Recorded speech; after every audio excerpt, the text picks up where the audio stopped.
இன்னைக்கு 6 பாக்கு வைக்கிறதுல 4:28. அதுவும் இல்லாமல் இன்னைக்கு ஒரு அருமையான பைசப் ரொட்டீனும் கூட.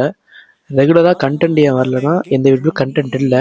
அதில் கண்டென்ட் இருக்க வீடியோவில் மட்டும் வீடியோ வரும். மார்னிங் ஏஞ்சோன்னே அப்படி ட்ரெஸ் எல்லாம் எடுத்துட்டு ரைஸ் எல்லாத்தையும் அளந்து வைக்கணும். அதனால் பார்த்தீங்கன்னா 60 கிராம் அளந்து. ஸ்கின் கேர் முக்கிய மக்களே. அதனால் பார்த்தீங்கன்னா சன்ஸ்கிரீன் மாய்ஸ்சரைசர் எல்லாம் போட்டு ஜாமான் வெளில போக வேண்டியது இருந்துச்சு. ஜாமான்லாம் வாங்கி முடிச்சு சிக்கன் கிரேவி வச்சாச்சு. லோ ஆயில் பக்காவான சிக்கன் கிரேவி வச்சு சாப்பிட்டுட்டு ப்ரீ கட்மியில் ஒரு 6 முட்டை அவிச்சாச்சு. ஒரு சின்ன நாப் எடுத்து தான். அப்புறம் காப்பி கச்ச கரெக்ட் அடிச்சுட்டு நேராக ஜிம் போனால் கொச்சன்னு செப்பல் அடிச்சு பிடிச்சி உள்ளே போயிட்டு இன்றைக்கி அருமையான ஒரு பைசப் ரொட்டீனு ஒர்க் அவுட்டை முடிச்சதுக்கப்புறமேட்டு பம்பு இப்படி தான் இருந்துச்சு. பைசப்பில் வெயின் ஓடுறதை பார்த்தா எனக்கே பயங்கரமாக இருக்குது. உடம்பு கொஞ்சம் கொஞ்சமாக மாறுது கட்டிங்கில்.